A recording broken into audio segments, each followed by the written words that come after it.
Halo, selamat pagi semuanya. Selamat Pagi, Bu. pagi, Bu. Selamat pagi calon penerus bangsa. Supaya menyemangati kalian, calon Bapak Ibu guru matematika yang akan mendidik para penerus bangsa. Baik, kita awali dulu kuliah pagi hari ini dengan berdoa. Minta tolong kepada Ursula Dena untuk memimpin doa.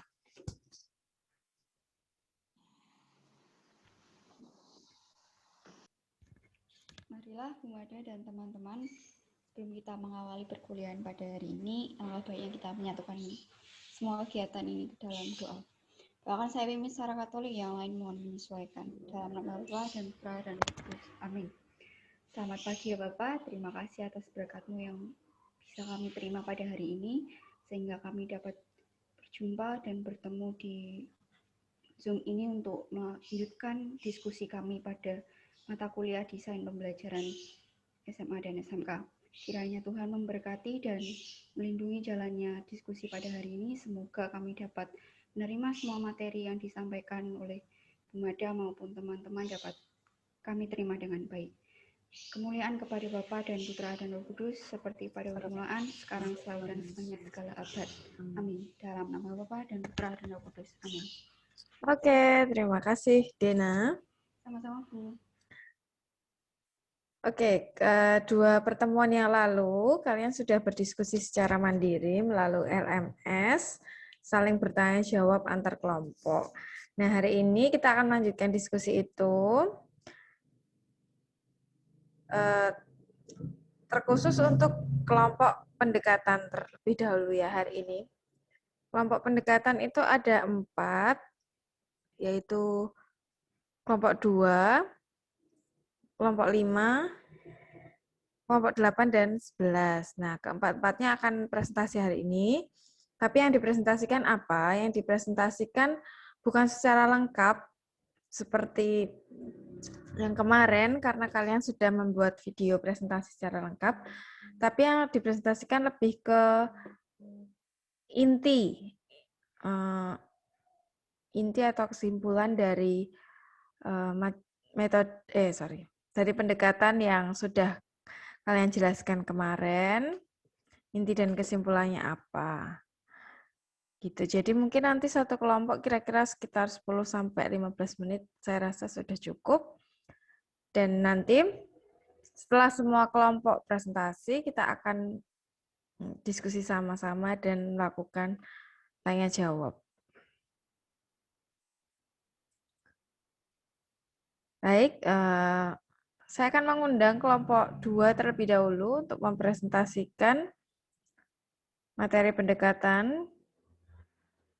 Yang kelompok 2 yaitu ada Vincentia Niken, Petrus Bangkit, dan Lucia Pratiwi. Sudah hadir semua ya? Tadi saya lihat Niken sudah ada. Tiwi juga. Surya juga sudah ada. Oke. Silakan kalau mau share screen, boleh.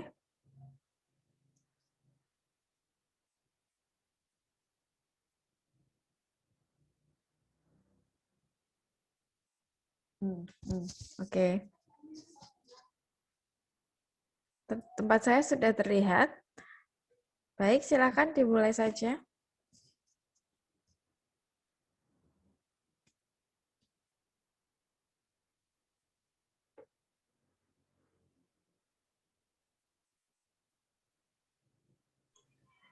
Halo, selamat pagi teman-teman dan Bu Mada. Di sini Pagi. kami Selamat pagi. kelompok pendekatan pembelajaran kontekstual dan induktif. Next.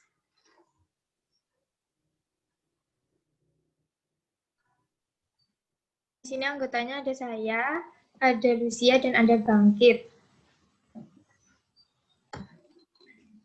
Nah, jadi yang kami bahas itu ada definisi, ciri-ciri, sintaks, aplikasi, dan kelemahan, serta kelebihannya.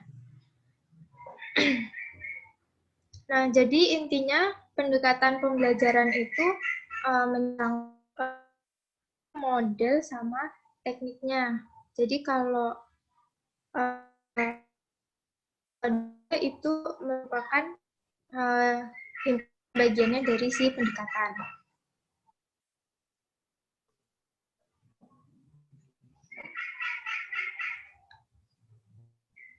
Next. Nah, dalam konteks itu intinya pendekatan yang dilakukan dengan pembelajarannya itu menghubungkan antara materi, situasi dunia nyata atau kehidupan sehari-hari yang ada di sekitar siswa.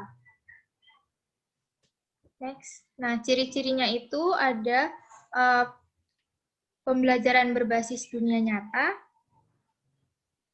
lalu ada pemecahan masalah dari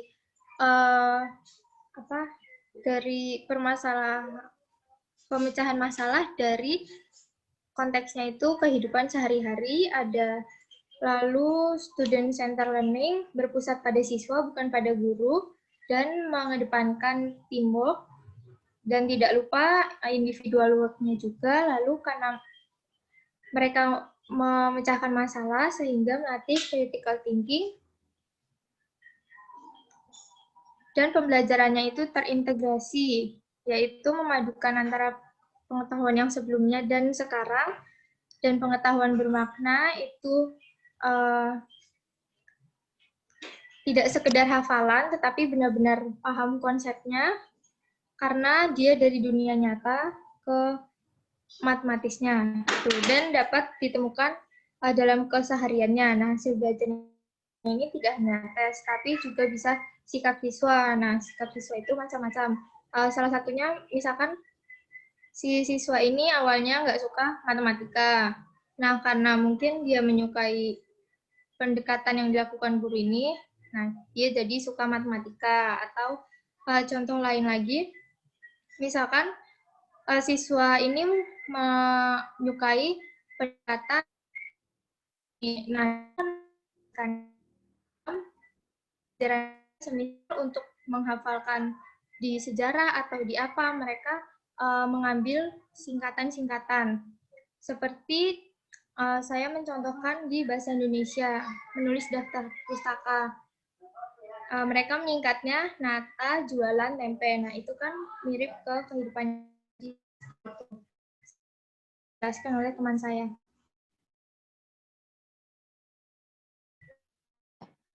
Maaf, saya tidak menyalakan video, karena kalau saya menyalakan video, saya tiba-tiba keluar sendiri dari Zoom. Jadi, selanjutnya saya akan membahas tentang sintaks dari pendekatan kontekstual. Yang pertama, pembelajaran siswa akan lebih bermakna jika mereka mengkonstruksi sendiri pengetahuan mereka. Melakukan kegiatan inquiry atau siswa yang aktif menemukan sendiri konsep dari materi yang dipelajari. Kemudian mengembangkan rasa ingin tahu siswa dengan memberikan pertanyaan-pertanyaan, menciptakan masyarakat belajar, atau masyarakat belajar ini itu sekelompok orang, dalam hal ini siswa, yang belajar. Kemudian menghadirkan model sebagai contoh pembelajaran. Jadi dengan adanya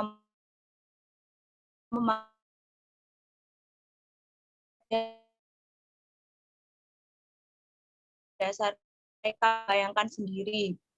Kemudian melakukan refleksi di akhir pertemuan dan melakukan penilaian sebenarnya atau aktual. Jadi penilaian aktual ini adalah penilaian yang menilai, yang tidak hanya menilai hasil akhir, tapi juga menilai proses pembelajarannya. Selanjutnya,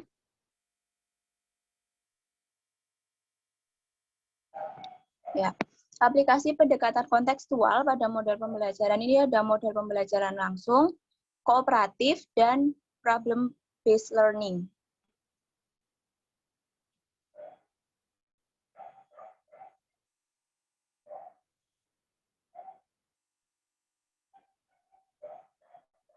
Kelebihan dari pendekatan kontekstual itu yang pertama, materi akan lebih mudah diingat oleh siswa, karena siswa sendiri yang menemukan konsep tersebut, maka siswa akan lebih lama mengingat materinya dibanding dengan materi yang langsung diberikan begitu saja oleh guru. Kemudian mampu menumbuhkan penguatan konsep secara mendalam karena siswa yang menemukan konsep tersebut, sehingga siswa tahu kenapa konsep seperti itu dan benar-benar memahami suasana yang bermakna karena pembelajaran itu dengan dunia di sekitar mereka.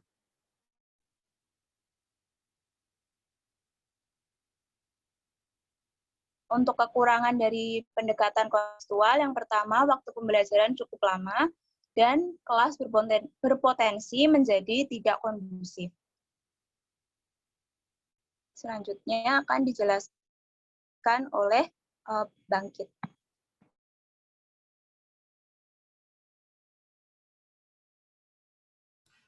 Ya, selanjutnya ada pendekatan induktif.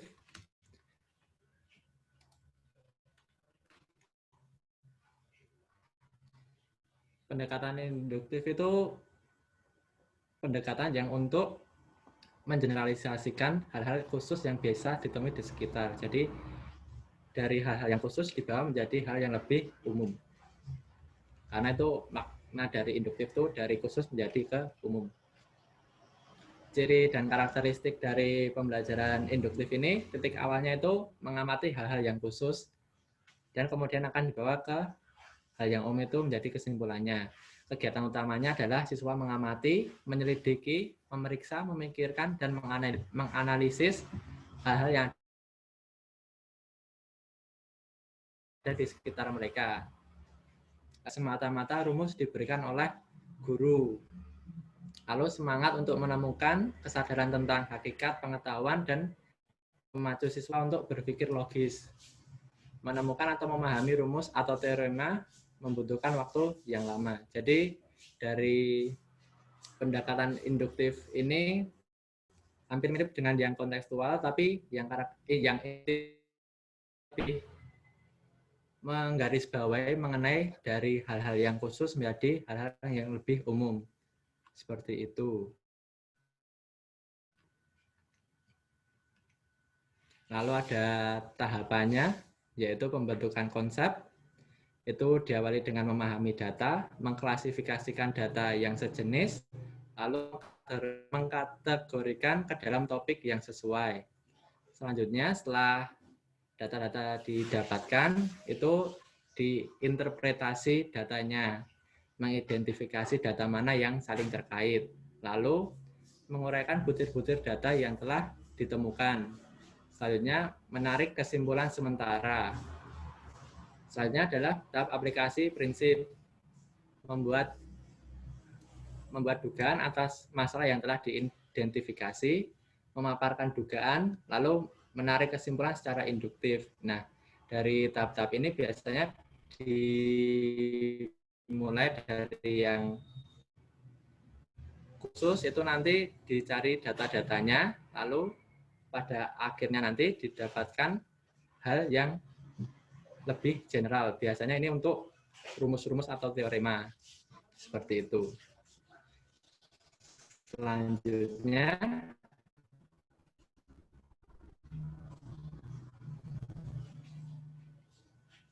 ada kelebihan, yaitu meningkatkan aktivitas belajar matematika, diharapkan membuat pelajaran menjadi lebih menyenangkan, meningkatkan kemampuan mengeneralisir oleh siswa.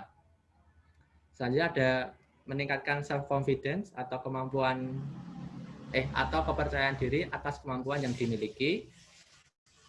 Lalu untuk kelas yang memiliki kecerdasan yang di antara rata-rata atau rata-rata ke bawah, biasanya pendekatan induktif lebih dapat membuat konsep itu dipahami siswa secara mendalam, karena tidak hanya sekadar atau rumus yang diberikan, tapi siswa-siswa itu bisa mengetahui dari mana asal konsep-konsep tersebut.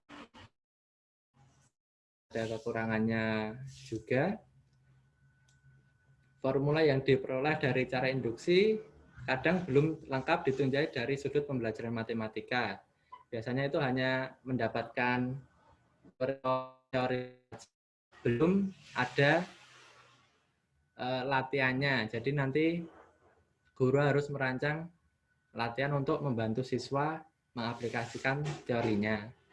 Lalu memerlukan waktu yang relatif lebih lama karena siswa itu memulai dari awal untuk mengetahui generalnya. Lalu ada kadangkala hanya siswa beberapa saja yang terlibat aktif. Lalu untuk siswa yang memiliki kemampuan yang sudah tinggi atau di atas rata-rata, pendekatan ini terkesan bertele-tele seperti itu.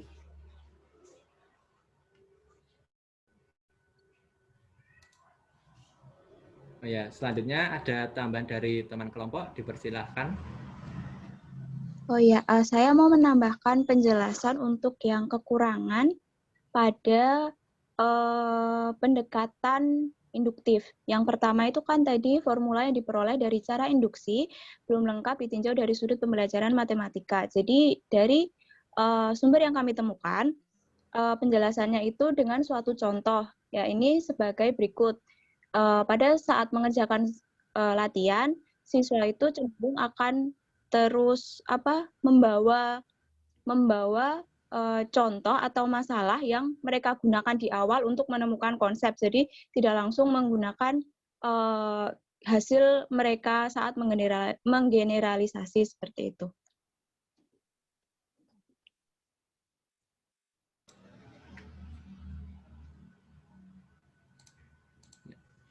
Mungkin seperti itu teman-teman penjelasan ulang dari kelompok kami. Kalau ada pertanyaan mengenai pendekatan induktif atau kontekstual, silakan. Oke, baik. Terima kasih kelompok Surya, Niken, dan juga Tiwi sudah menjelaskan tentang pendekatan kontekstual dan juga pendekatan induktif. Oke, untuk tanya jawabnya nanti di akhir saja setelah 4 kelompok sudah selesai ya. Baik, kalau sekarang kita lanjutkan lagi kelompok 5. Ada Dominika Dias Agra, Cornelia Anggi, dan Nimade Ayu. Sudah hadir semua ya? Oke, silakan.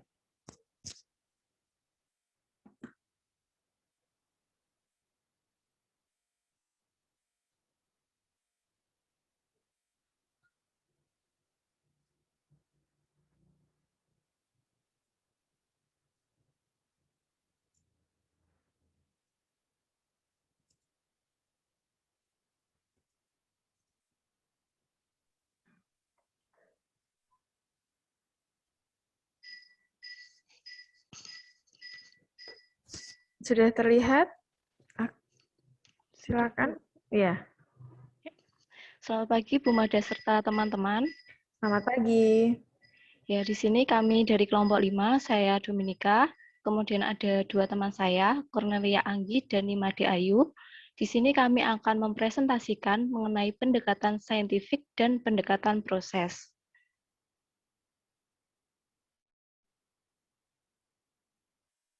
Nah, sebelumnya kami akan menjelaskan mengenai pendekatan pembelajaran itu apa.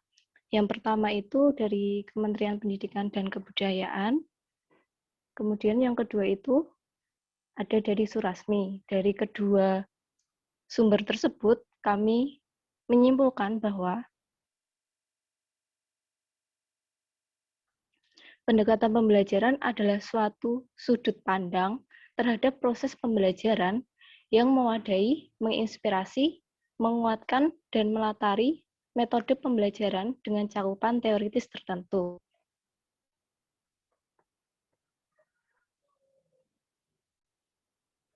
Selanjutnya kami akan membahas mengenai pendekatan saintifik. Nah, pendekatan saintifik belajar menggunakan pendekatan ilmiah. Pendekatan ilmiah itu seperti apa? Yaitu proses pembelajaran melalui tahapan ilmiah yang bisa disingkat sebagai 5M.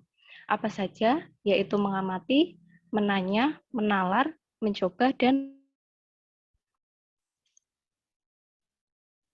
Nah, dalam pendekatan ini menyentuh 3 ranah, yaitu ada ranah sikap, ranah juga ranah keterampilan.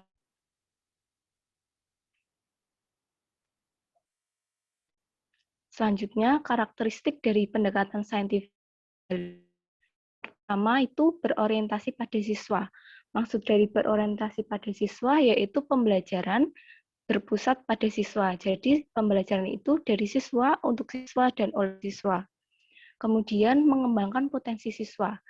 Jadi dalam pendekatan saintifik ini diharapkan pembelajaran itu dapat terutama dalam berpikir kritis, yaitu berpikir secara ilmiah, seperti kemudian mencoba dan juga mengkomunikasikan. Kemudian yang ketiga, meningkatkan motivasi siswa. Di sini meningkatkan motivasi siswa yaitu meningkatkan motivasi siswa dalam belajar. Jadi diharapkan dalam pendekatan ini siswa seolah-olah menjadi saintis muda yang memiliki kemauan untuk belajar dan menganggap bahwa belajar itu sebagai kebutuhan. Selanjutnya, mengembangkan sikap dan karakter. Jadi, dalam pendekatan ini, siswa dapat mengembangkan sikap dan karakter. Sikap, kemudian ada karakter yang membangun karakter tersebut. Selanjutnya, meningkatkan kemampuan komunikasi. Jadi, di dalam tahap yang terakhir, tahap 5M yang terakhir itu ada mengkomunikasikan. Jadi melalui pendekatan ini diharapkan siswa mampu mengkomunikasi. Dengan demikian siswa dapat meningkatkan kepercayaan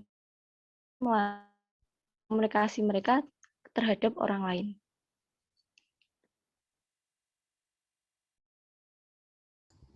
Selanjutnya ialah mengenai tahapan pembelajaran. Jadi pada pendekatan saintifik terdapat 5 langkah, yaitu yang pertama mengamati, yang kedua menanya, yang ketiga mengumpulkan informasi, yang keempat mengolah informasi, dan yang terakhir mengkomunikasikan. Jadi langkah-langkah pada pendekatan saintifik ini mendorong siswa untuk seperti ilmuwan. Yang pertama mengamati. Siswa mengamati terlebih dahulu objek-objek yang ada di sekitarnya. Lalu di langkah kedua ada menanya. Setelah siswa mengamati objek yang di sekitarnya tersebut, siswa mau pertanyaan, dan di langkah kedua ini siswa dapat menanyakan hal-hal yang sekiranya belum lengkap atau kurang jelas dan lain sebagainya. Setelah dikumpulkan informasi melalui tahap menanya ini, di langkah ketiga, siswa mengumpulkan informasi-informasi yang ada. Namun, tidak hanya pada langkah menanya saja, siswa dapat dari sumber lain bisa untuk mengumpulkan informasi tersebut. Setelah dikumpulkan, siswa mengolah informasi itu dan mengkomunikasikannya. Mengkomunikasikan tersebut diartikan siswa menyampaikan hasil olahan dari pengamatan tersebut. Selanjutnya ada kelebihan dan kekurangan dari pendekatan saintifik. Yang pertama, kelebihannya dapat meningkatkan kemampuan intelektual, khususnya berpikir kritis dan juga sistematis, karena siswa pertama-tama didorong untuk mengamati terlebih dahulu, hingga nanti hasil akhirnya siswa dapat mengkomunikasikan hasil pengamatannya. Lalu juga dari langkah tersebut siswa dapat berpikir lebih kritis. Lalu nomor 2, membina kepekaan siswa terhadap problematika. Yang ketiga, membiasakan apabila siswa akan risiko yang didapatkan, siswa tersebut tidak akan paham karena balik lagi ke karakteristik pendekatan saintifik itu, pembelajaran ini berorientasi pada siswa. Lalu yang keempat, dapat menciptakan kondisi pembelajaran di mana siswa merasa bahwa belajar itu merupakan suatu kebutuhan. Yang kelima, diperolehnya hasil belajar yang tinggi. Yang keenam, membina kemampuan siswa dalam berargumentasi dan komunikasi. Lalu untuk kekurangannya, yang pertama tidak efisien untuk mengajar jumlah siswa yang banyak. Hal tersebut disebabkan karena penangkapan materi siswa penangkapan materi dari siswa tersebut masing-masing berbeda-beda dan kemungkinan terdapat siswa yang dalam berpikir tersebut tidak cepat dibandingkan yang lain, sehingga akan menghabiskan banyak waktu. Lalu yang kedua, ada kegagalan dan kesalahan dalam melakukan eksperimen akan berakibat pada kesalahan penyimpulan.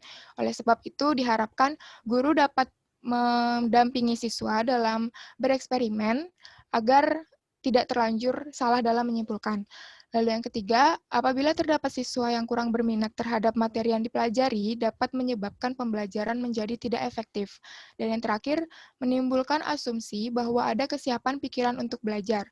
Bagi siswa yang kurang pandai akan mengalami kesulitan berpikir. Lalu lanjut ke pendekatan proses. Untuk pengertiannya, pendekatan proses merupakan pendekatan yang berorientasi pada proses, bukan hasil. Pendekatan proses penting untuk melatih kemampuan berpikir dan melatih psikomotor peserta didik. Oleh karena itu, dari pendekatan proses, keberhasilan anak dalam belajar tersebut dapat dilihat dari perubahan tingkah laku dari seorang anak yang belum paham terhadap suatu materi yang sedang dipelajari, sehingga menjadi paham dan mengerti permasalahannya.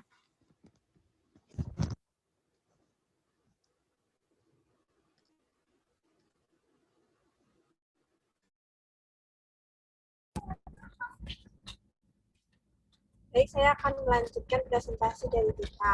Sebelumnya maaf, saya tidak bisa on kamera karena sinyalnya kurang baik.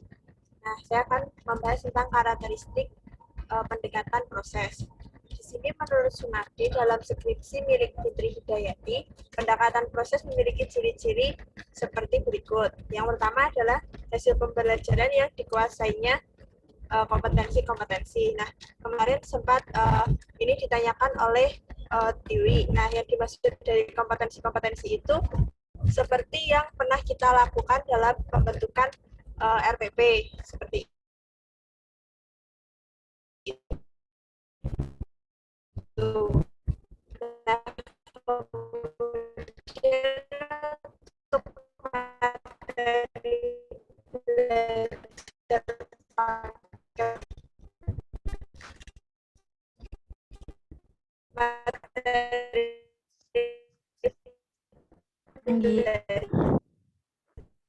sepertinya tempat Anggi memang susah sinyal ya.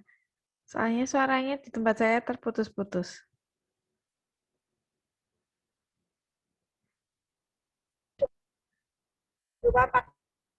Oke.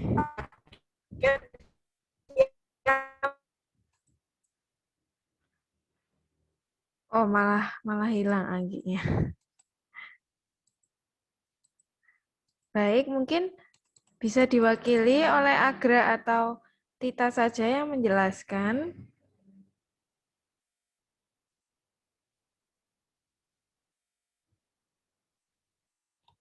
Silakan, Agra atau Tita saja.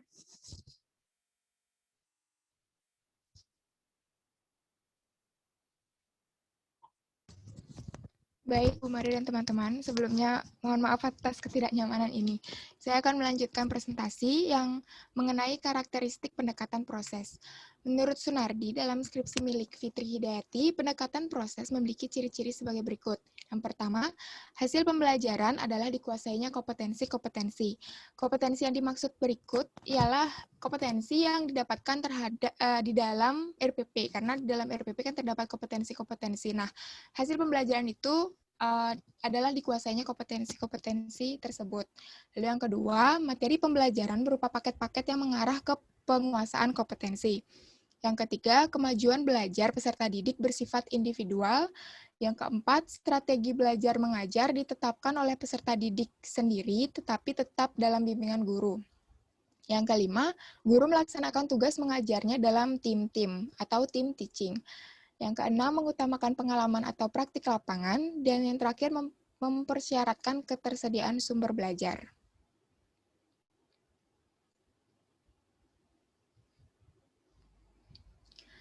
Lalu untuk tahapan pembelajarannya, terdapat pemanasan, pengamatan, interpretasi hasil, peramalan, pengkajian, generalisasi penemuan, penerapan, dan komunikasi. Jadi jika dibandingkan dengan tahapan proses saintifik, memang tahapan dalam pendekatan proses ini mirip ya.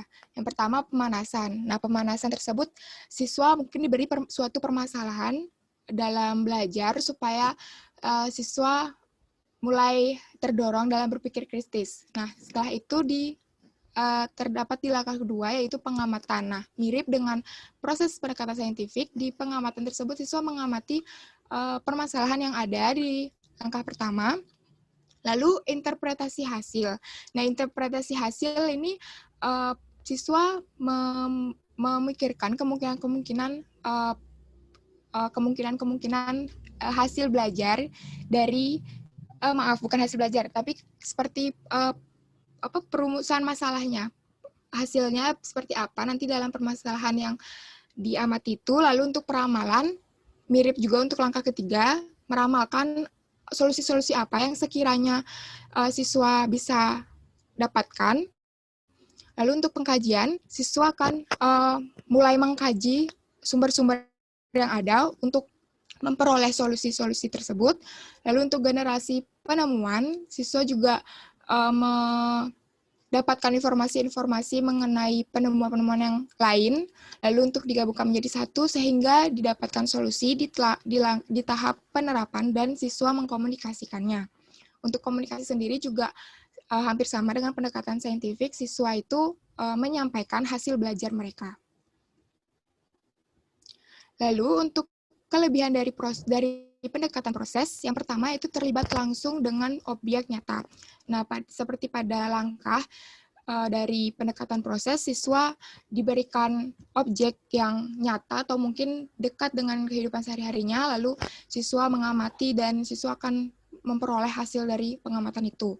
Yang kedua, peserta didik menemukan sendiri konsep-konsep yang dipelajari. Yang ketiga, melatih peserta didik untuk aktif dan berpikir lebih kritis. Yang keempat, merangsang rasa ingin tahu dan mengembangkan sikap ilmiah. Dan yang terakhir, memberikan kesempatan kepada peserta didik untuk belajar menggunakan metode ilmiah. Dan untuk kekurangannya, yang pertama membutuhkan waktu yang relatif lama untuk melakukannya. Hal tersebut hampir sama juga dengan pendekatan saintifik, di mana siswa dalam proses pembelajaran menggunakan pendekatan proses ini memerlukan tahap yang lumayan banyak, dari mengamati, lalu juga mengkaji, hingga mengkomunikasikan, dan hal tersebut mungkin untuk beberapa siswa yang kurang bisa menyesuaikan langkah-langkah tersebut akan mengalami kesulitan. Lalu yang kedua, jumlah peserta didik dalam kelas harus relatif kecil, karena setiap peserta didik memerlukan perhatian dari guru. Lalu yang ketiga, memerlukan perencanaan dengan teliti. Yang keempat, tidak menjamin setiap peserta didik akan mencapai tujuan sesuai dengan tujuan pembelajaran. Hal tersebut dikarenakan apabila siswanya mungkin terlalu banyak, itu masih kompetensi yang diharapkan tersebut masih kurang maksimal dalam pencapaiannya. Dan yang terakhir, sulit membuat peserta didik turut aktif secara merata selama proses berlangsungnya pembelajaran. Sekian presentasi dari kelompok kami. Terima kasih. Oke, terima kasih Tita dan teman-teman sudah mempresentasikan dua jenis pendekatan, yaitu ada pendekatan saintifik dan pendekatan proses. Nah, selanjutnya kita lanjutkan ke kelompok 8, ada Emilia Padmasari, Kristiani Pengakunta, dan Kalista Tamara. Nah, share screen ya, Bu. Ya, silahkan Emil.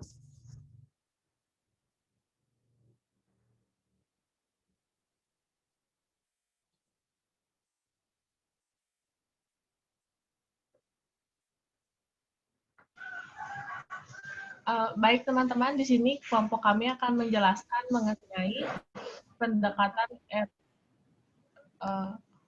RME dan pendekatan sains, teknologi, dan masyarakat.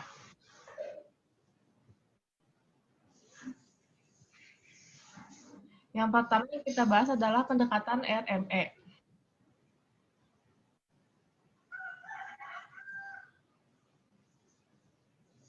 Nah, Realistic Mathematics Education atau RME atau pendidikan matematika realistik itu awal mulanya itu dari Institut Freudenthal yang ada di Belanda. Nah, institut ini tuh berada di bawah Utrecht University Belanda. Nah, nama institut itu diambil dari nama pendirinya yaitu Profesor Hans Freudenthal. Nah, institut tersebut mengembangkan sebuah pendekatan dalam pembelajaran matematika yang dikenal sebagai Mathematics Education atau RME.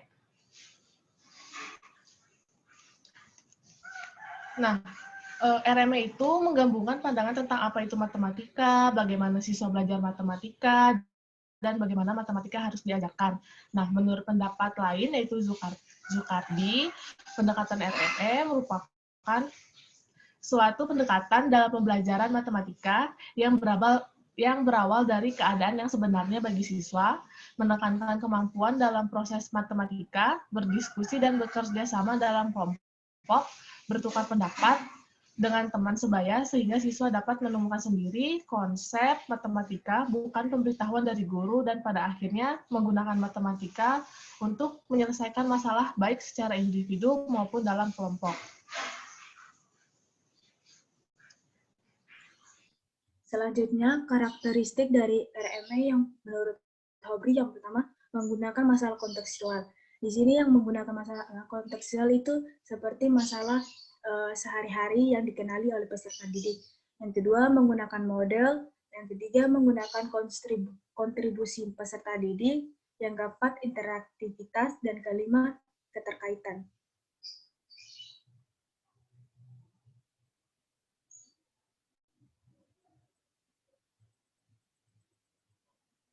Lanjut, Mel.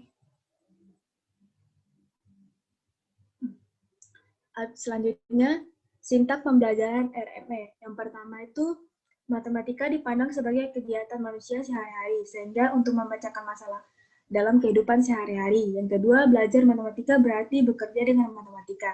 Yang dimaksud dengan bekerja dengan matematika yaitu ketika kita belajar matematika itu semua dihubungkan dengan matematika seperti simbol gitu-gitu.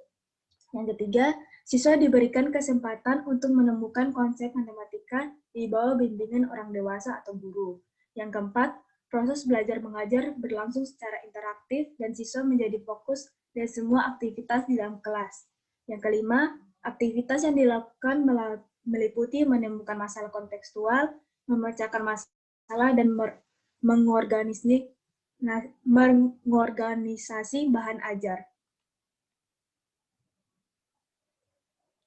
Kelebihan dari RME yang pertama, siswa membangun sendiri pengetahuannya. Maka siswa tidak mudah lupa dengan apa yang sudah diterimanya. Yang kedua, siswa merasa dihargai dan semakin terbuka karena setiap jawaban ada nilainya. Yang ketiga, melatih keberanian siswa karena harus menjelaskan jawabannya. Yang keempat, melatih siswa untuk terbiasa berpikir dan mengemukakan pendapat. Yang kelima, suasana dalam proses pembelajaran menyenangkan karena menggunakan realita kehidupan sehingga siswa tidak cepat bosan untuk belajar matematika. Kekurangan dari RME menurut Suarsono yang pertama, soal kontekstual tidak terlalu mudah untuk dicari untuk setiap topik matematika yang dipelajari oleh siswa. Yang kedua, pemilihan alat peraga harus cermat sehingga dapat membantu proses berpikir siswa. Yang ketiga, penilaian dan pembelajaran matematika realistik lebih rumit daripada pembelajaran konvensional.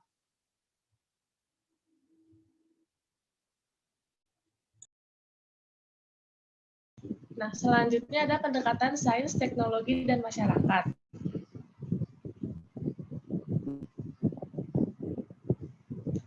Pendekatan sains, teknologi, dan masyarakat atau Science Technology Society atau STS pertama kali dikembangkan di Amerika Serikat pada tahun 1980 dan berkembang di Inggris dan Australia. Nah, menurut Nur Agni, pendekatan sains, teknologi, dan masyarakat merupakan pembelajaran sains dan teknologi dalam konteks pengalaman manusia.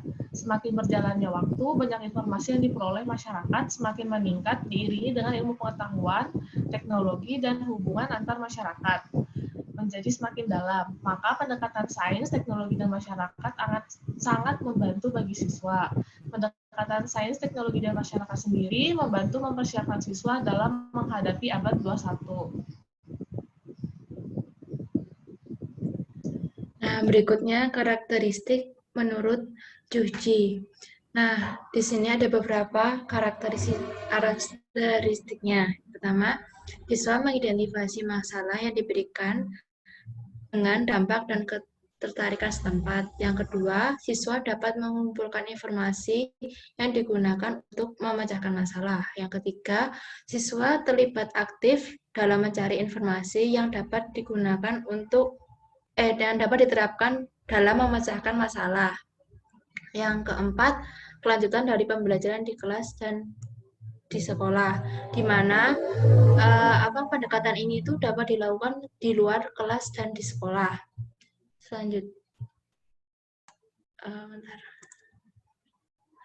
Yang kelima, fokus pada dampak sains dan teknologi terhadap siswa. Yang keenam, pandangan bahwa isi sains tersebut lebih daripada konsep-konsep yang harus dikuasai dalam tes. Yang ketujuh, penekanan pada keterampilan proses di mana siswa dapat menggunakannya dalam pemecahan masalah. Yang kedelapan, penekanan pada kesadaran berkarir, khususnya pada karir yang berhubungan dengan sains dan teknologi. Yang kesembilan, kesempatan bagi siswa untuk berperan serta sebagai warga negara. Di sini karena pendekatan sains dan teknologi itu kan, sains, teknologi, dan masyarakat itu tuh dapat menimbulkan dampak berupa kepedulian siswa terhadap lingkungan. Nah, di sini tuh diharapkan agar siswa juga ikut membantu dalam membantu menjaga lingkungan sehingga bisa mengurangi bencana dan sebagainya. Yang selanjutnya, mengidentifikasi dampak sains dan teknologi untuk masa depan, dan yang terakhir, kebebasan dalam proses pembelajaran. Selanjutnya, Sintak Pembelajaran Sains, Teknologi, dan Masyarakat. Di sini ada 5 tahapan. Yang pertama, tahap persepsi atau inisiasi atau invitasi atau eksplorasi, di mana siswa akan mengeksplorasi masalah yang berada di sekitarnya. Lalu, yang kedua, tahap pembentukan konsep, di mana siswa akan mempelajari materi yang berkaitan dengan masalah yang akan dipecahkan. Yang ketiga, tahap aplikasi konsep, di mana materi yang telah dipahami tadi dan dipelajari tadi akan diterapkan pada masalah yang diberikan untuk diselesaikan. Yang keempat, tahap pemantapan konsep, di mana tahap ini dapat digabungkan dengan tahap yang kedua atau pembentukan konsep, dan tahap ketiga di mana siswa dapat benar-benar memahami konsep tanpa adanya kesalahan dalam memahami konsep. Yang terakhir adalah tahap evaluasi, di mana nanti siswa akan dinilai seberapa paham dan bagaimana siswa tersebut dalam memecahkan masalahnya. Lalu, kelebihan pendekatan sains dan teknologi yaitu pembelajaran sains yang dikemas agar mudah dipahami siswa dan bermanfaat bagi banyak orang. Proses pembelajaran yang mengaktifkan siswa dalam pembelajaran melihat berbagai permasalahan yang terjadi di sekitarnya, dan siswa dapat melihat nilai sains dan maknanya. Lalu yang terakhir adalah kegiatan pembelajaran ini dapat melatih siswa untuk berpikir kritis. Lalu kekurangannya adalah masih terdapat siswa yang kurang dalam persiapan pembelajaran, dan masih terdapat siswa yang belum memahami materi dengan baik, dan terakhir terdapat siswa yang masih ada siswa yang sibuk sendiri ketika pembelajaran berlangsung. Sekian presentasi dari kelompok kami, terima kasih.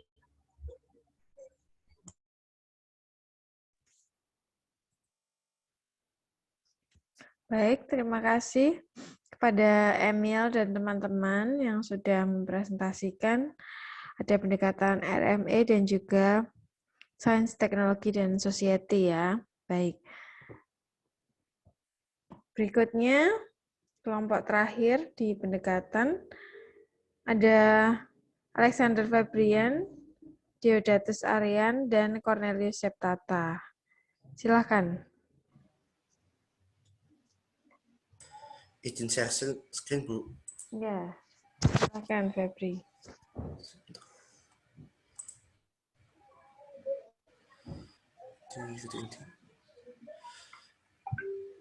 Slide pertama, Sir. Nah, selamat pagi Bu Mada dan teman-teman. Kami dari kelompok 11 mempresentasikan pendekatan konstruktivisme dan pendekatan deduktif. Next. Lanjut. Nah, intinya dari pendekatan sebelumnya. Nah, inti dari pendekatan konstruktivisme itu tuh pendekatan yang sifatnya membangun dari segi kemampuan pemahaman dalam proses pembelajaran. Next. Lanjut lagi. Nah, ciri-ciri pendekatan konstruktivisme. Ciri-ciri pendekatan konstruktivisme ada dua, yaitu menitik beratkan siswa untuk berkreativitas dan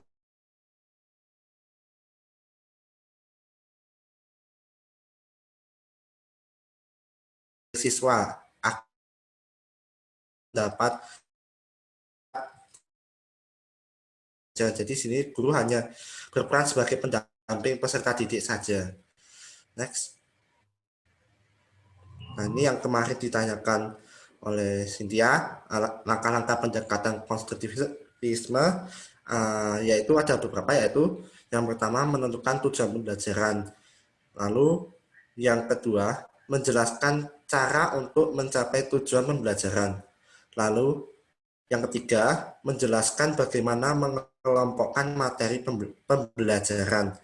Yang keempat, memberitahukan bagaimana cara mengaitkan informasi baru dengan informasi yang telah dimiliki sebelumnya. Lalu yang kelima, ada mengumumkan bahan-bahan informasi yang berguna. Lalu yang terakhir, menjelaskan bagaimana cara melakukan refleksi. Kembali ke slide pendekatan deduktif. Yang pengertian pendekatan deduktif. Nah, untuk pendekatan deduktif akan dijelaskan oleh teman saya. Silakan. Ya, jadi pendekatan deduktif pengertiannya adalah merupakan pendekatan dalam pembelajaran dengan didasarkan pada aturan-aturan yang disepakati. Jadi guru dan siswa sebelum memasuki materi membuat peraturan-peraturan untuk pembelajaran kedepannya seperti apa. Gitu. Nah, lalu ciri-ciri pendekatan deduktif adalah yang pertama, waktu yang digunakan dalam pembelajaran sangat efisien. Yang kedua, seorang guru harus lebih aktif daripada siswanya. Lalu yang ketiga, berorientasi kepada siswa. Nah, jadi di sini guru lebih menjelaskan materi yang disampaikan, lalu siswa agar siswa lebih tahu apa yang materi disampaikan oleh guru. Gitu. Lalu langkah-langkah pendekatan deduktif. Yang pertama, memiliki konsep, prinsip, aturan yang akan disajikan. Lalu yang kedua, menyajikan aturan, prinsip yang bersifat umum, lengkap dengan definisi dan buktinya. Lalu yang ketiga, disajikan contoh-contoh khusus agar peserta didik dapat menyusun hubungan antara keadaan khusus dengan aturan prinsip umum. Lalu yang keempat, disajikan bukti-bukti untuk menunjang atau menolak kesimpulan bahwa keadaan khusus itu merupakan gambaran dari keadaan umum. Lalu selanjutnya dijelaskan oleh dia. Saya akan menjelaskan kelebihan dan kekurangan pendekatan deduktif. Yang pertama itu kelebihannya di dalam pelajaran kepada siswa. Mengapa? Karena guru ini yang memfokuskan pembelajaran, guru atau waktu dengan baik, sehingga guru dapat menemukan pelajaran. Lalu yang kedua, pendekatan ini sesuai jika digunakan dalam pembelajaran, karena guru menerangkan sebelum memulai pembelajaran. Nah, maksud dari guru menerangkan sebelum memulai pembelajaran itu, guru itu memberikan PPT atau video itu sebelum pembelajaran, sehingga siswa itu belajar sebelum pembelajaran. Yang ketiga, waktu yang diperlukan pada saat pembelajaran, pembelajaran singkat.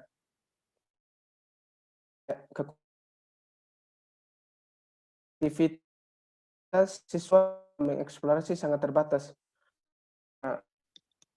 Pendekatan pada guru, jadi siswa itu keaktivitasannya sangat sedikit.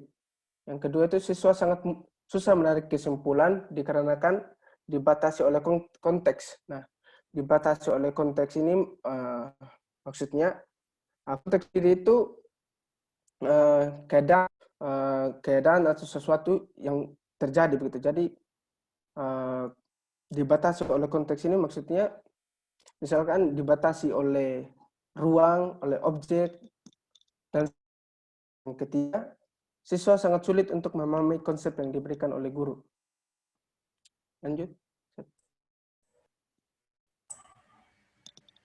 Kembali ke kelebihan dan kekurangan pendekatan konstruktivisme. Ya. Yang berikut saya akan menjelaskan kelebihan dan kekurangan pendekatan konstruktivisme.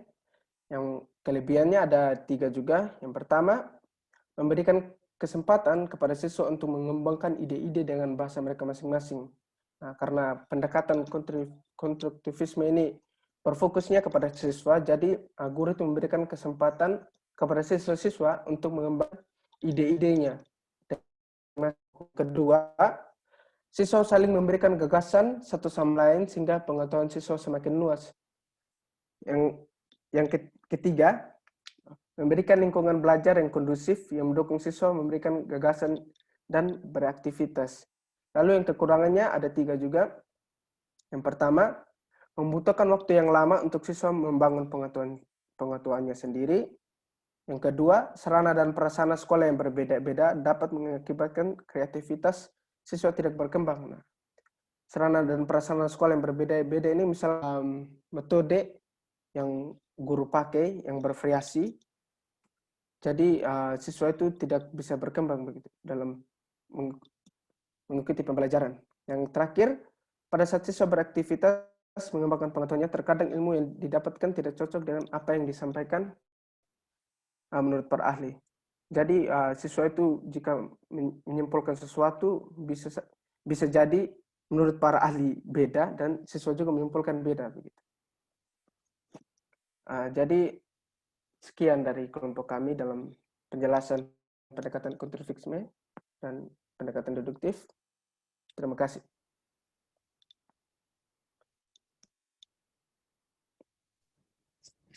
Oke, terima kasih untuk kelompok Deo dan teman-teman. Sebagai kelompok terakhir dalam materi pendekatan membahas pendekatan konstruktivisme dan juga deduktif. Nah, berarti sudah ada 8 pendekatan yang kita pelajari hari ini. Nah, sekarang mari kita lihat bersama-sama 8 pendekatan tersebut. Baik kalau kita semacam membuat ringkasan gitu ya. Ringkasan bersama-sama. Dimulai dari yang pertama, pendekatan. Nah, sebelum masuk ke jenis, kita harus tahu dulu pendekatan itu apa.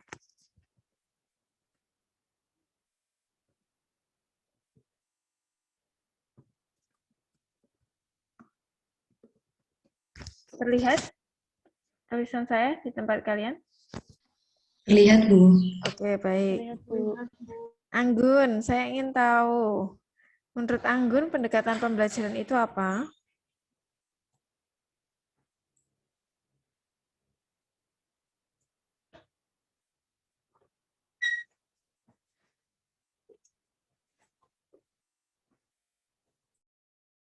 Halo, Bu. Ya, Suara halo. saya terdengar? Terdengar. Kalau menurut saya pendekatan itu kayak prinsip cara memandang dalam menentukan kegiatan pembelajaran, Bu. Mau seperti apa kegiatan pembelajarannya gitu, Bu. Oke, cara pandang kita terhadap suatu kegiatan pembelajaran gitu ya. Baik, terima kasih. Septata mungkin mau menambahkan. Kalau menurut saya hampir mirip sama Anggun, jadi kayak gimana kita nanti gimana ya, mengajar ke siswanya itu seperti apa ke depannya begitu. Nah, kalau gimana itu sebuah pertanyaan, gimana mengajar siswa ya? Maksudnya gimana ya?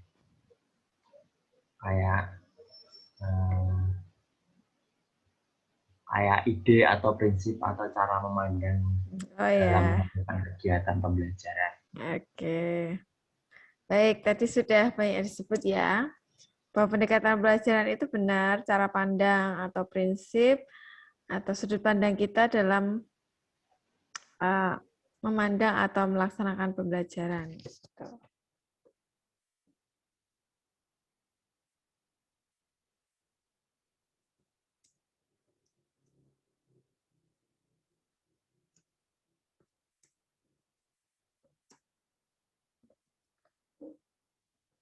Ide atau prinsip kita atau sudut pandang kita terhadap pembelajaran ya. Kemudian secara garis besar pembelajaran atau pendekatan itu dibagi menjadi dua. Nah, menjadi dua itu apa saja? Nah, yaitu ada teacher center dan student center.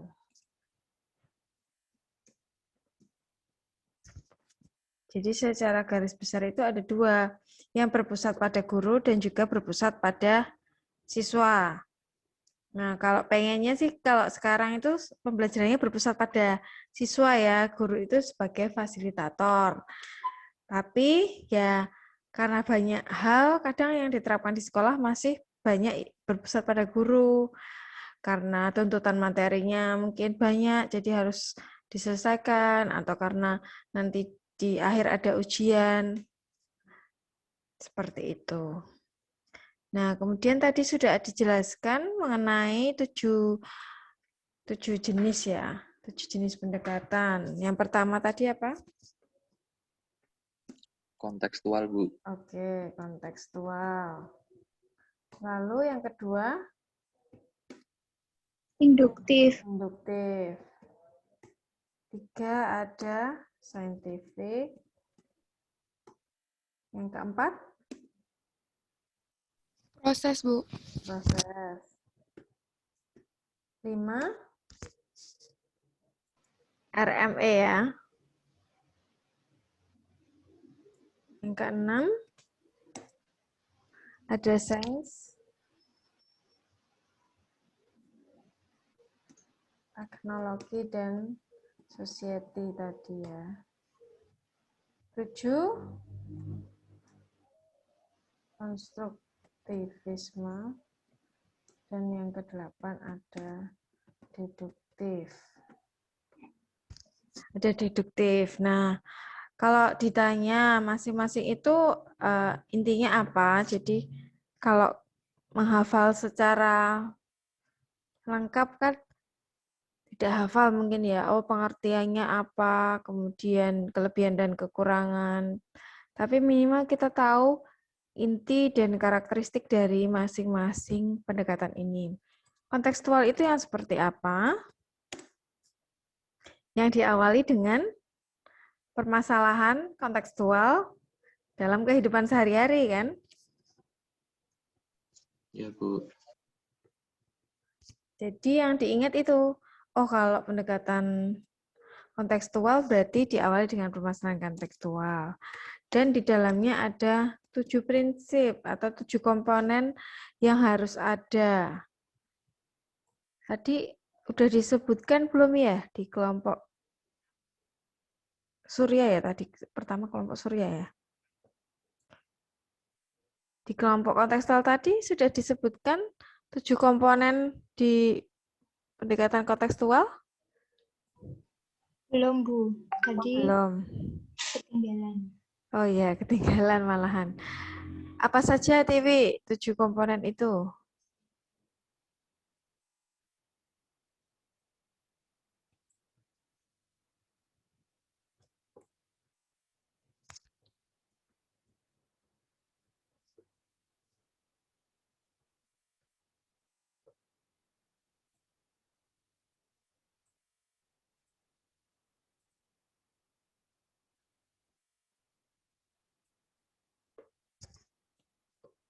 Oke, mungkin sambil mengingat ya, 7 komponen itu yang pertama ada konstruktivisme. Jadi dalam pembelajaran kontekstual, siswa itu menemukan atau membangun sendiri pengetahuannya. Kemudian yang kedua itu bertanya. Bertanya artinya apa? Karena tadi ada diawali dengan permasalahan, maka akan muncul proses tanya jawab antara siswa dengan siswa maupun siswa dengan guru. Kemudian yang ketiga ada proses menemukan atau inquiry. Yang keempat ada masyarakat belajar. Masyarakat belajar itu berarti siswa dibentuk dalam kelompok-kelompok kemudian saling berdiskusi. Kemudian yang kelima ada pemodelan. Pemodelan itu dari permasalahan sehari-hari, siswa perlu membentuk dalam model matematika atau dalam bentuk matematikanya. Kemudian yang keenam ada refleksi, yaitu proses pemberian makna setelah tadi menemukan solusi dari permasalahan. Kemudian yang ketujuh ada penilaian autentik. Penilaian autentik itu adalah penilaian yang menyeluruh, yang asli. Jadi dari mulai proses hingga hasil akhir. Jadi yang dinilai tidak hanya hasil akhir saja. Oke, baik. Selanjutnya ada pendekatan induktif. Dari induktif itu apa? Dari khusus ke umum.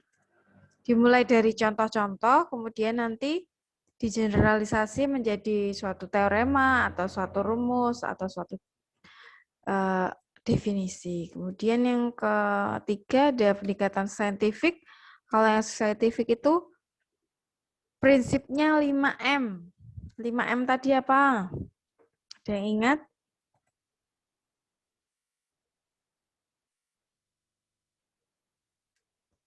5M-nya saintifik apa?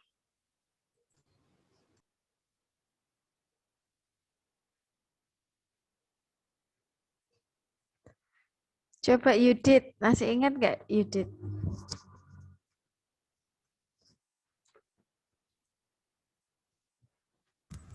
Saya lupa kalau 5, Bu, tapi seingat saya tadi menanya, menemukan, apa? Saya ingatnya cuma 2, Bu. Oh, cuma 2 ya.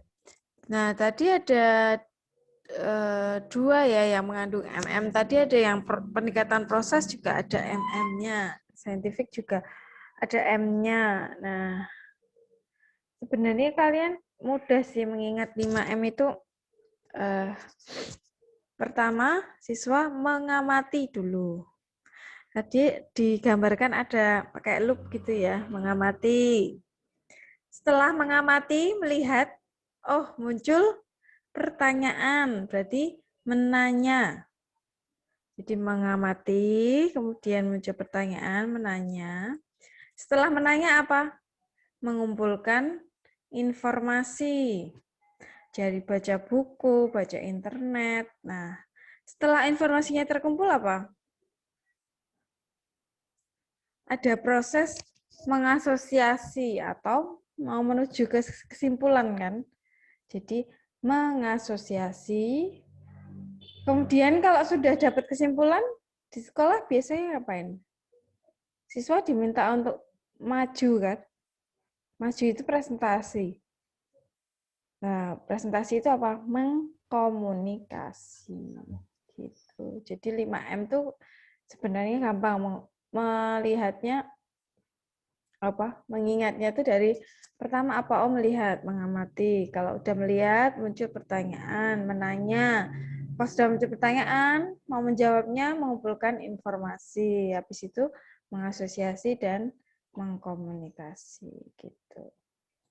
Kemudian kalau ini 5M, nah ini lebih rigid lagi ya kalau proses tadi. M-nya kalau nggak salah ada 8 ya. Enggak M semua, deh. Orang ada peramalan kalau nggak salah tadi ya. Jadi bukan 8M karena istilahnya lain. Hanya saja kalau yang menjadi ciri namanya pendekatan proses, maka yang ditekankan adalah proses yang dilakukan siswa saat belajar. Jadi proses untuk pengembangan diri. Pengembangan diri dalam memperoleh pengetahuan gitu kan, sehingga hasilnya berupa, kalau belajar itu perubahan tingkah laku kalau di pendekatan proses tadi. Jadi bagaimana proses siswa belajar, sehingga tadi ada tim teaching juga karena maunya kelasnya kecil-kecil aja, sehingga benar-benar proses siswa itu bisa dilihat dan dipantau oleh guru. Kemudian RME, Realistic Mathematics Education, atau PMRI, itu sama saja itu. PMRI itu apa? Pendidikan Matematika Realistik Indonesia. Jadi bukan pembelajaran ya. Pendidikan Matematika Realistik Indonesia. Itu sebenarnya ya dari RME awalnya, dari Realistic Mathematics Education, kan asalnya dari Belanda, kemudian dibawa ke Indonesia. Nah, istilah bahasa Indonesia adalah PMRI. Nah, dalam realistik, matematika realistik berarti diawali dengan permasalahan yang realistik yang bisa dibayangkan siswa.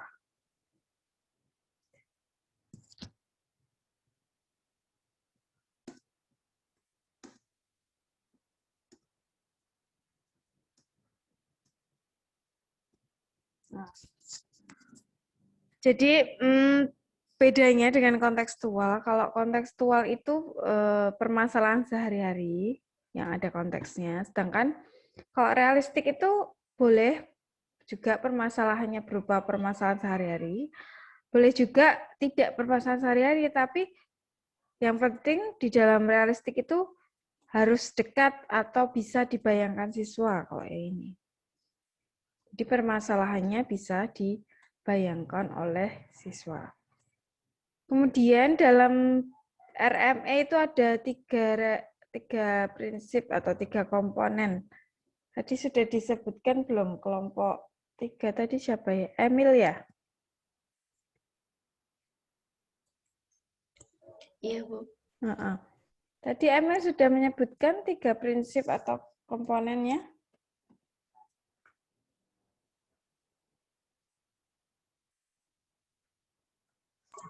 Sepertinya terlewat, Bu.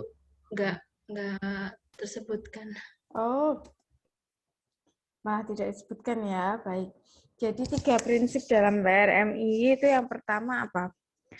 Matematisasi progresif atau proses menemukan kembali. Jadi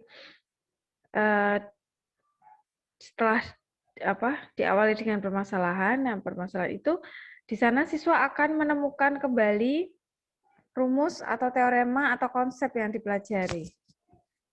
Jadi menemukan kembali, maksudnya menemukan kembali apa? Sebenarnya kan teorema atau rumus itu sudah ada, tapi siswa berusaha menemukannya sendiri, maksudnya begitu. Kemudian yang kedua, prinsip kedua adalah fenomena yang bersifat mendidik, atau bahasa lainnya fenomena didaktik. Jadi berawal dari permasalahan, menemukan sendiri, di sana ada proses berpikir siswa gitu. Kemudian yang ketiga, mengembangkan model sendiri. Mengembangkan model sendiri maksudnya model di sini adalah bentuk matematika. Jadi karena tadi berawal dari permasalahan nyata, diubah ke bentuk matematika, nah bentuknya itu masing-masing siswa yang membuat. Jadi memang bisa berbeda-beda variabelnya, kemudian mungkin simbolnya itu bisa beda-beda.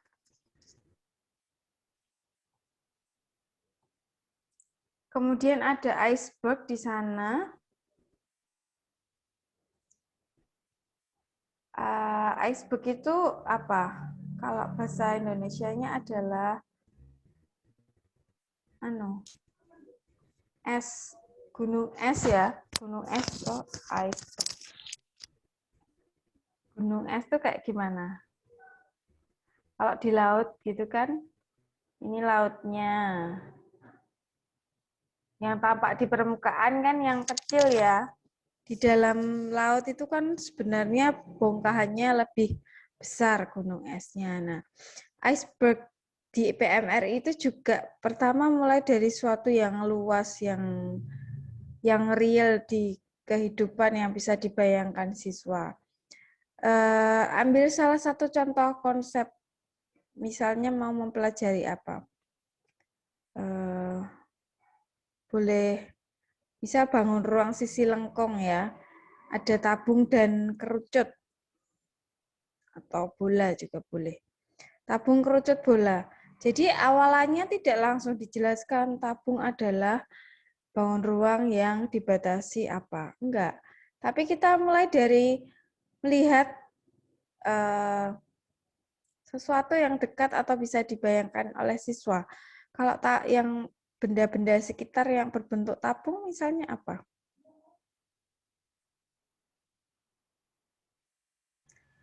Toples.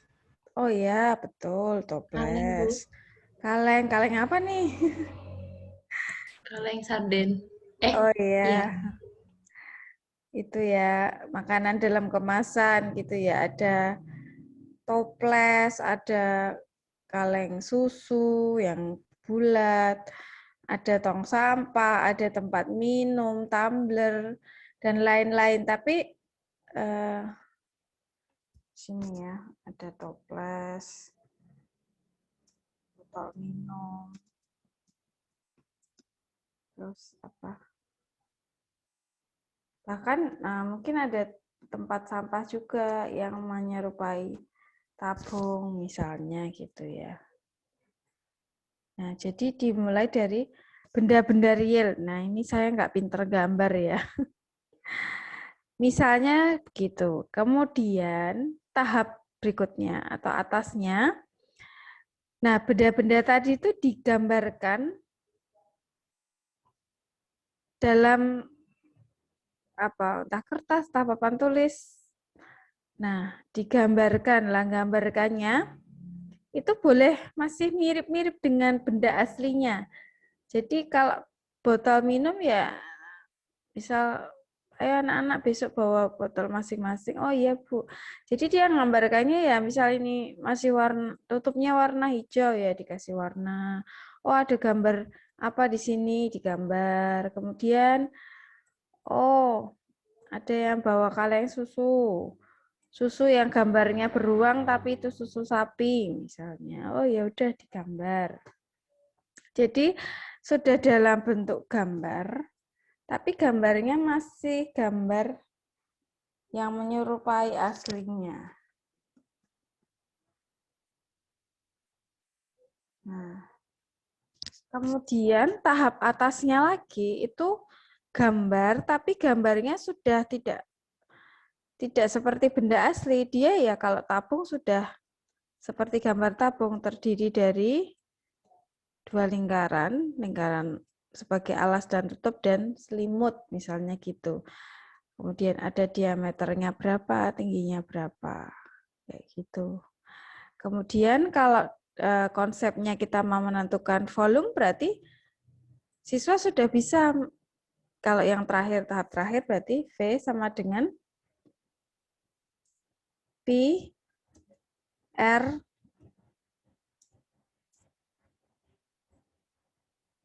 kuadrat T ya. Nah, misalnya.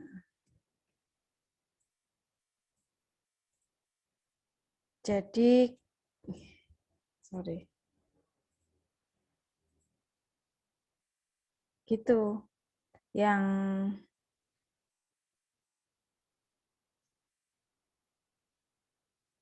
Yang terakhir itu sudah berbentuk simbol atau konsep yang mau dipelajari apa.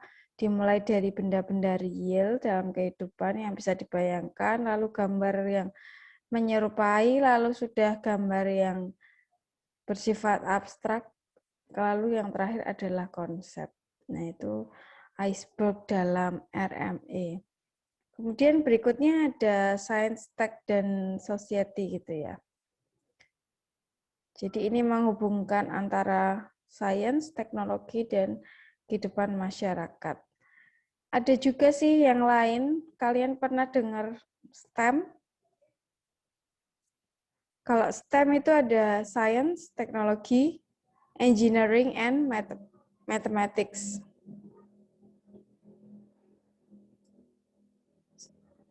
Jadi dalam STEM menghubungkan 4 bidang, ada sains, ada teknologi, ada teknik, dan juga ada matematika.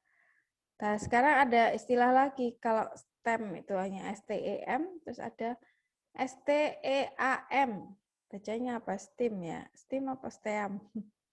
Nah, tambah lagi satu bidang yaitu art, seni.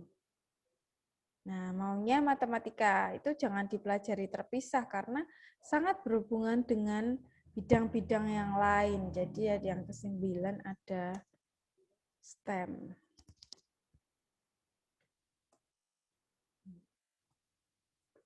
Di SD sekarang sudah mulai itu ada pembelajaran tematik namanya ya. Tematik itu jadi babnya itu bukan bab matematika, itu ada bilangan bulat, pecahan atau persegi segi 4 atau enggak, tapi lebih ke tema. Oh, tema 1 apa? Lingkungan, tema 2 apa gitu. Kemudian yang ke-7 ada konstruktivisme. Dari kata konstruk berarti membangun, siswa membangun pengetahuannya. Kemudian deduktif berarti kebalikan dari induktif ya, dari umum ke khusus. Nah, gitu kira-kira kalau kita diminta membuat ringkasan dari ya tadi yang sudah dipresentasikan oleh teman-teman. Oke, baik.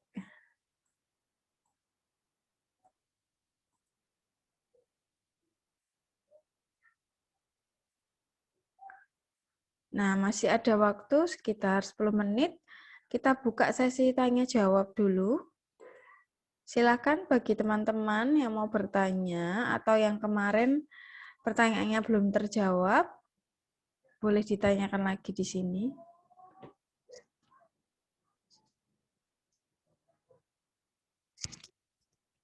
Silakan.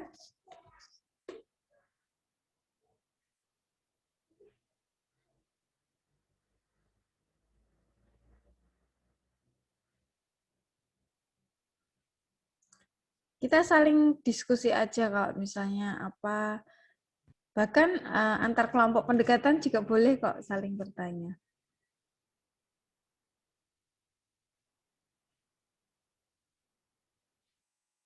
Saya mau bertanya. Oh ya, silakan Tiwi. Tadi kalau tidak salah di pendekatan deduktif itu ada siswa itu diberi materi dulu sebelum pembelajaran sehingga siswa belajar dahulu sebelum pembelajaran di kelas. Nah, itu menurut saya mirip dengan flip classroom atau flip learning. Nah, apakah memang aplikasi dari pendekatan ini itu mengarah ke situ atau ada perbedaan di keduanya itu? Terima kasih. Oke, baik. Terima kasih. Jadi pertanyaannya ditujukan ke kelompok terakhir ya, kelompok Septata. Jadi ada Iya. ya pendekatan deduktif tadi. Mungkin nanti boleh juga kalau mau ditunjukkan slide-nya bahwa diawali dengan guru menyampaikan materi sebelum pembelajaran di kelas. Nah, itu seperti model flip ya, nanti mungkin bisa dikonfirmasi lagi. Oke, terima kasih Tiwi, kita tampung dulu pertanyaannya. Ada pertanyaan lain?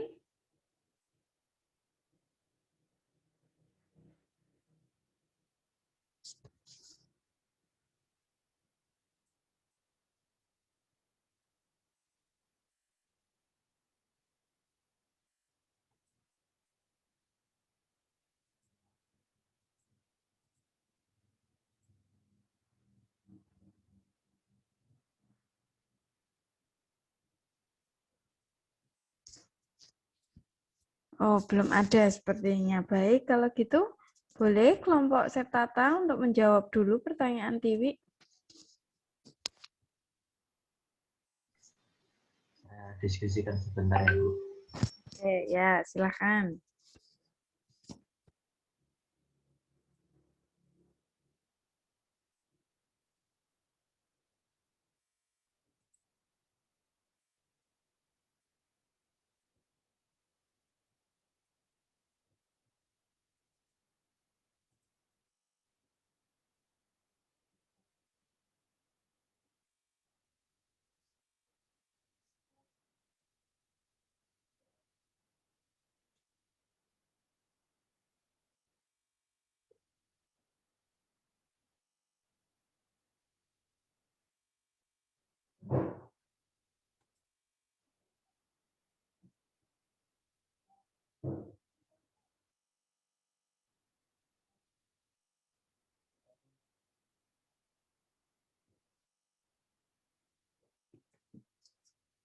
Oke, mungkin sambil kelompok Septata berdiskusi, saya ingin menyampaikan untuk bukan minggu depan ya, pertemuan, ya minggu depan ya, benar sekali hari Jumat. Pertemuan berikutnya nanti dipersiapkan kelompok metode terlebih dahulu, kelompok metode dipersiapkan untuk mempresentasikan ringkasan hasil diskusinya, kemudian kelompok metode itu ada berapa ya? Ada 1, 2. Ada 3 ya, 3 kelompok metode seperti ini tadi. Kemudian nanti kalau waktunya masih cukup, mungkin bisa dilanjutkan kelompok model. Mungkin 1 kelompok, baru pertemuan berikutnya dilanjutkan kelompok model yang mempresentasikan hasil diskusinya ya. Oke. Gimana kelompok Septata, Febri dan juga Deo? Boleh sambil ditayangkan mungkin PPT-nya tadi bagian mana yang menyebutkan itu yang pendekatan deduktif.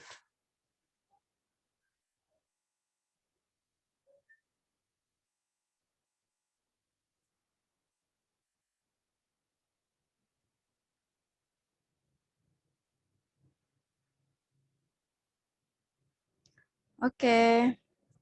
Septata sudah?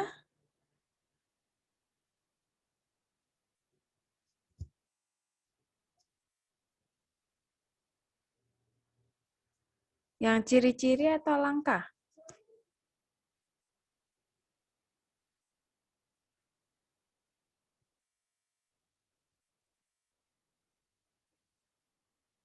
Tadi siapa yang menjelaskan bagian deduktif ya? Deo. Deo atau Septata? Saya, Bu. Saya, Bu. Oh, Deo ya. Masih ingat nggak Deo tadi bagian langkah apa ciri? Ini kelebihan. Oh, bagian kelebihan. Sorry. Bawahnya lagi berarti. Coba di dalam rekayasa mudah menyampaikan. Oh, poin 2 ya, kelebihan. Pendekatan ini sesuai jika digunakan untuk pembelajaran karena guru menerangkan sebelum mulai pembelajaran. Nah, apakah memang prinsip dari pendekatan deduktif itu seperti itu?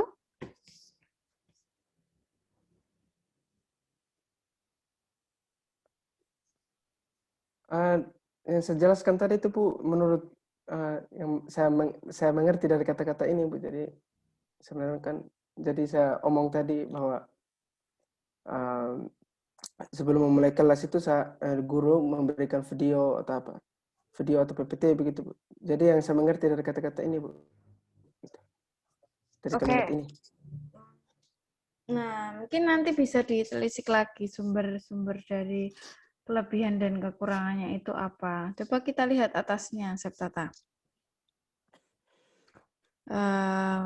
Kalau dalam langkah itu memilih konsep, prinsip, menyajikan aturan, prinsip yang bersifat umum lengkap dari definisi, kemudian disajikan contoh khusus agar peserta didik dapat menyusun hubungan, kemudian disajikan bukti penunjang atau menolak kesimpulan bahwa keadaan khusus itu merupakan gambaran dari keadaan umum.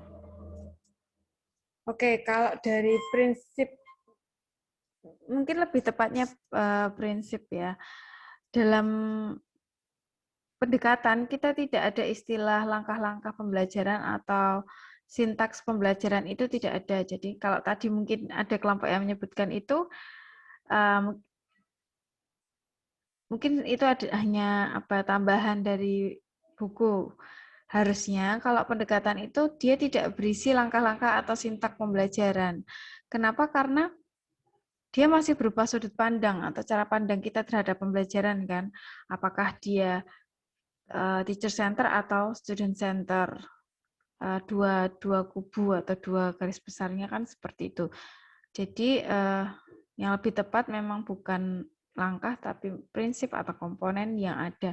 Dan prinsip atau komponen itu bukan berupa urutan, jadi boleh istilahnya pelaksanaannya itu enggak urut tapi boleh dibolak-balik. Yang tadi scientific 5M pun bukan urutan pertama harus mengamati kemudian menanya gitu. Boleh berawal dari pertanyaan dulu misalnya, lalu mengamati, lalu menanya lagi. Jadi itu suatu komponen yang harus ada misalnya seperti itu. Nah, kalau untuk yang deduktif ini, dari kata deduktif kan umum khusus. Umum khusus itu berarti apa? Kalau dalam matematika, guru menyajikan rumusnya dulu, atau definisinya dulu, atau teoremanya dulu. Baru setelah itu diberi contoh-contoh. Selama ini kan yang di sekolah seringnya itu ya, guru itu menyajikan rumus umumnya dulu. Oh, volume tabung itu sama dengan pi r kuadrat T. Gitu. Baru contohnya gimana? Oh, ada tabung yang tingginya sekian, ada yang diameternya sekian, hitunglah volumenya gitu kan. Itu contoh khusus dari penggunaannya. Tapi kalau deduktif kebalikannya kan induktif. Harusnya dari contoh-contoh dulu. Makanya ada istilah pembuktian induksi matematika kan? Induksi matematika mulai dari jika N-nya sama dengan 1, asumsikan N sama dengan K benar. Lalu akan dibuktikan untuk N sama dengan K plus 1. Gitu. Jadi dari khusus ke umum. Nah, kalau saya rasa mungkin perlu dicek lagi nanti di sumbernya. Kelebihannya kok guru menerangkan terlebih dahulu sebelum pembelajaran menggunakan PPT atau video. Nah, apakah memang definisi atau pengertian atau prinsip atau konsepnya itu disajikan sebelum pembelajaran atau tidak? Atau di awal pembelajaran? Nah, itu akan jadi hal yang berbeda ya. Tapi tetap bisa juga pendekatan deduktif ini digabungkan atau pelaksanaannya digabungkan dengan model flip learning. Itu juga bisa. Jadi kalau model flip learning itu kan memang konsep materi itu disajikan terlebih dahulu menggunakan video atau modul atau berupa PDF, PPT. Sebelumnya siswa belajar dahulu, kemudian di sekolah atau di kelas saat pembelajaran itu lebih fokus ke penyelesaian masalah. Jadi berupa gabungan boleh. gitu ya. Tapi kalau pendekatannya sendiri intinya adalah dari umum ke khusus, dari suatu konsep ke contoh-contoh. Mungkin begitu, TV. Iya Bu, terima kasih. Terima kasih juga kelompok. Ya, kalau saya tadi membantu kelompok Septata menjawab ya, karena Dio juga ragu-ragu. Oke, baik. Ada pertanyaan lain nggak?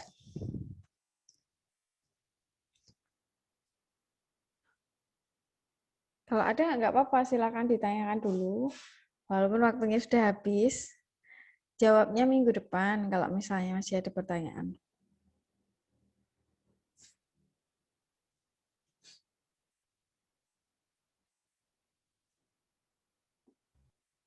Belum? Surya? Belum. Oh, belum. Belum ada. Oke. Saya kira mau bertanya. Baik. Sudah didiskusi kemarin. Oh, sudah didiskusi kemarin di LMS. Oke, baik. Terima kasih.